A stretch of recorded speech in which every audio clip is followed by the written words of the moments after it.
Hi, and welcome to the first ever video State of the S.T.A.A. address. My name is Frank Edgeworth, and I'm the principal of St. Thomas Aquinas Academy. I'm pleased to report all of the wonderful things that we did this year together as a community, and really to preview everything that's going to be awesome coming up next year. Let's start with our budget. How are we doing financially? We're under budget. We have not been spending more than we've been taking in. We think it's really important to maximize the tuition and choice and donation dollars while also increasing and pushing our students ahead.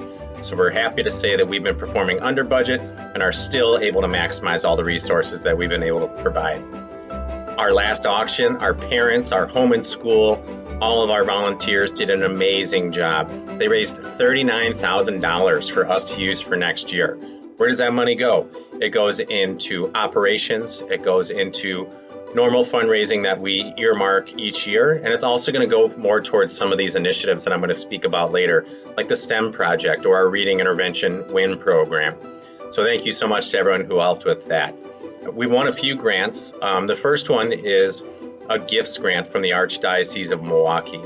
I applied for a $5,000 grant to improve our STEM, science, technology, engineering, and mathematics projects. We've already started with our Lego Robotics Club, and that started this year. That's going to be offered to 6th, 7th, and 8th graders next year in the school. Also, what that money is going to help us buy is 2 3D printers, an app creation program that our teachers are going to teach also in the school.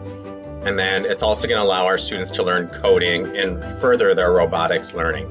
My goal this year was to help students learn these STEM operations and procedures in the school for free. We've had a lot of parents paying a lot of money for subpar programming from outside of the school. I think it's time to bring it back in and expose this to all of our students during the school day. One last thing that I want to talk about for budgeting is that we were able to maximize title money. We've been able to take Title I, II, and III funding and move it towards projects like WIN, Whatever I Need. We bought a whole new curriculum with that. We bought an entire curriculum for counseling for our counselor, Brandy Weigert. All of this money came from public funding that we were able to access only through the help of Seton Catholic Schools and Lenny Dietrich. Next, let's move on to how we're doing with testing before we get on to a lot of the exciting initiatives that we're going to be doing next year.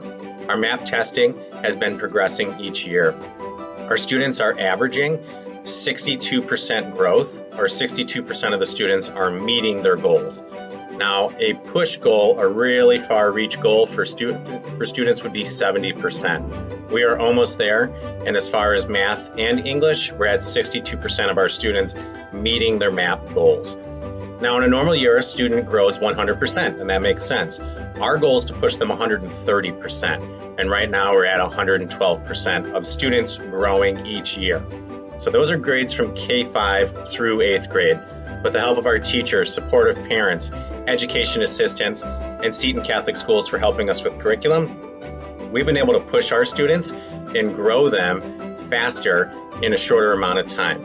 And this is all going to continue to snowball to close the achievement gap and push students who are already ahead of grade level to make them even further advanced. Two really exciting things happened amongst everything else. The first is our WIN program, or Whatever I Need. Our students were either not being pushed hard enough or were not being given the skills to help remediate their reading skills. With the help of our teachers and the research and the funding that the school put in, we bought an entire curriculum that's going to help students with phonics, with comprehension, fluency, and also enrichment like book clubs. This has shown great results. Only 4% of our students are reading at a phonics level, and that includes kindergarten all the way through. We have 6 out of our 10 grades reading above grade level on average. And for the most part, our students are reading above grade level, and our push next year is going to be getting them to grow even though they're a 3rd grader reading at a 5th grade level. The second thing is our technology and the advancement of that enrichment program. We're going to be including things like working on the website, our robotics club, coding. We have 2 teachers that are learning how to teach a class on how to write your own app. And then we're also going to include 3D printing to help students understand and just kind of investigate all of the new technologies that are coming their way. We're really excited for how that looks in the future, and it's going to be an awesome addition to our WIN program next year. finally, I'd like to talk to everyone about the school culture. When I started here at St. Thomas Aquinas, we were transitioning to a new principal and some new teachers, and people weren't sure about where we were going. Well, I'm happy to say that we are going in the right direction and our culture is as strong as it could have ever been. The first thing that I instituted was the code of conduct. This is something that's going to help students to learn from their mistakes in a restorative way. So for example, if students are throwing food in the lunchroom, they would help clean up the lunchroom. If they are being mean to each other, they might help mentor younger students so that they learn the effects of their words and they help other students from doing that as well. I handle all of that, and this has really helped solidify from top down, 8th grade to K4, our system and how St. Thomas Aquinas deals with things. Before we were on an island, and that's not the case anymore. And I'm happy to say that with feedback from parents, students, and teachers, we've redone the code of conduct and we've made little tweaks to ensure that this is going to be even better going next year. We've continued with our Archangel Awards. That's where the specials teachers give one class the award that celebrates community, or whoever did the best with that community value of that month. We also do Student of the Month assemblies, and next year we're going to have assemblies at the last Friday of every single month to celebrate students that are displaying those values. So not necessarily honor roll students, or not necessarily the students that are always getting these awards, the ones that are displaying the values that are important to us. We also have our field day that was a huge success this year. We had all of our students go out to the community and really show how vibrant of a community we are. Next year we're going to do 2 of those, one around Thanksgiving and one at the same time during Lent. I think it's important that we come together as a community to show everyone how great we are, but also to lean on each other and learn each other's strengths while also helping our neighbors. We have been focusing on positive praise instead of negative discipline. And as the instructional coach for all the teachers, that's one of the things that we've really been focusing on, and we're going to continue to do that as well.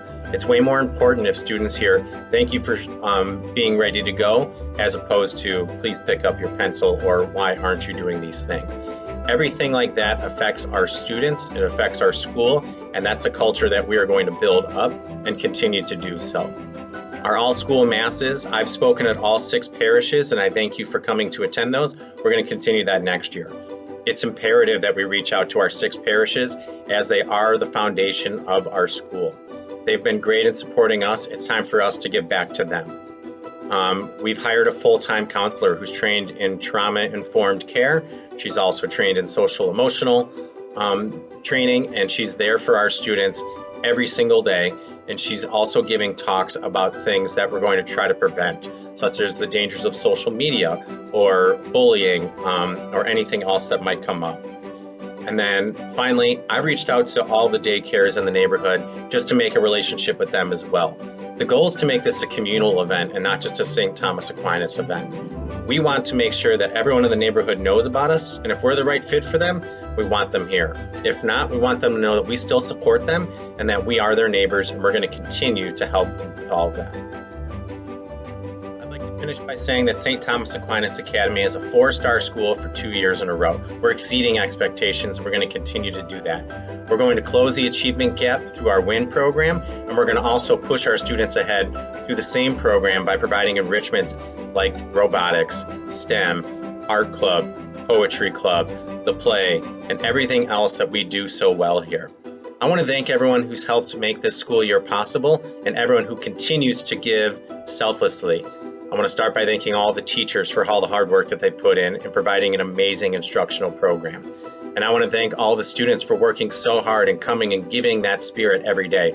And finally, I want to thank you, the parents and the families and the volunteers that come in on your days off, that come in for field day, that come in to be the class mom. Thank you so much for your help and your support, and we couldn't do it without you. Thank you, and God bless.